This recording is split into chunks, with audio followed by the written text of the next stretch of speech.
Газпром спорт комплексине чогулган жергиликтүү өз алдынча башкаруу органдарынын башчылары Кыргыз Республикасынын өз алдынча башкаруулардын кубогунун кичи футбол боюнча облустук мелдешинин биринчи этабына катышууга келишти. Курамында айыл өкмөт башчыларынан турган 3 команда, Лейлек, Кадамжай жана Баткен райондук командалары бар. Дени сак улут күчтүү мамлекет деген уран астында өлкө боюнча спорттук иш-чаралар өткөрүлүп атат. Жергиликтүү өз алдынча башкаруу агенттигинин демилгеси менен мамлекеттик муниципалдык кызматкерлер күнүнө карата республикалык деңгээлде спорттук иш-чаралар уюштуруп жүрүп атат. Бул спорттук иш-чаранын биринчи этабы облустук деңгээлде өкүлдүн атайын буйругу менен уюштуруу тобу түзүлүп, бүгүн Кызылкай шаарында облус аймагындагы 3 район шаарлардын ичинен райондук деңгээлдеги айыл өкмөттөрүнүн жана шаарлардын жетекчилеринин, төрагаларынын катышуусунда мелдешип атат.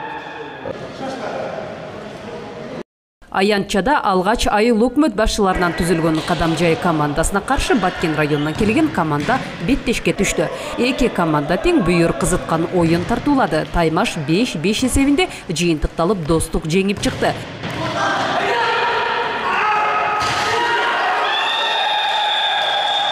Кыска тыныгуудан соң кайрадан оюн башталып, экинчи бөлүктө Баткен районунан келген команда мыкты экендигин көрсөтө алды. Жыйынтык 6-5 эсебинде Баткен командасынын пайдасына чечилди. Эми баягы жалаң жетекчилер келгендигинен аябай кызыктуу болду. Мындай жетекчилик менен өткөзгөн оюнду уюштуруп берген уюштуруучуларга чоң ыраазычылык билдиребиз. Албетте айыл өкмөттөр, айылдык кеңештин төрагалары күнүмдүк баягы жашоодон бүгүнкү күнүбүз кичине майрамдык жашоо болду. Сиздерге ошо уюштургандарга чоң рахмат. Ушундай залдар биздин Кыргызстаныбызда, биздин Баткен районубузда, Лейлек районубузда, Баткен облусубузда көбөйө берсин. Эми жеңиш Баткен районунун болду. Баткен району Кадамжай районунун жетекчилерин азыркы убакта жеңди. Эми оюн аягына чыга элек. Ал жеңиш толук эч кимдин колунда тие элек. Эми акырында ким күчтүү экени билинет да. Кичи футболдук беттеш айыл өкмөттөр ортосундагы достукту, ынтымакты бекемдеген иш-чаралардын катарын толуктап, ден соолукту чыңдоо менен катышуучуларга жакшы маанай тартуулады, дешет уюштуруучулар. Турнирде алдыда салтка айландыруу планы бар. Ошо турнирди өткөрүүнүн жобосу негизги максат биз октябрь айында жергиликтүү жамааттар күн майрамын өткөрөбүз.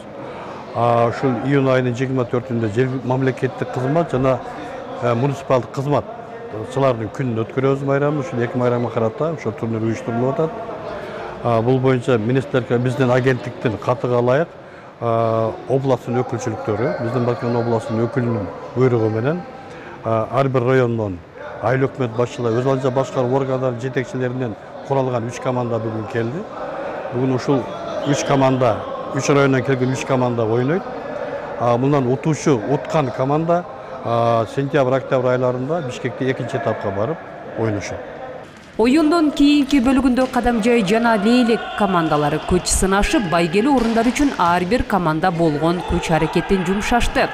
Жеңиш Лейлек командасы тарапка ооп, натыйжада кичи футболдук беттештин жеңүүчүсү Баткен районунан келген командага буйурду. Ал эми экинчи орунду Лейлек командасы, ошондой эле 3-чү орунга Кадамжай командасы ээ болушту. Ошентип Кыргыз Республикасынын өз алдынча башкаруулардын кубогунун республикалык туруна Баткен командасы жолдомо алды. Алдыда Баткен райондагы айыл өкмөт башчыларынан куралган команда республикалык деңгээлдеги футболдук мелдешке катышат.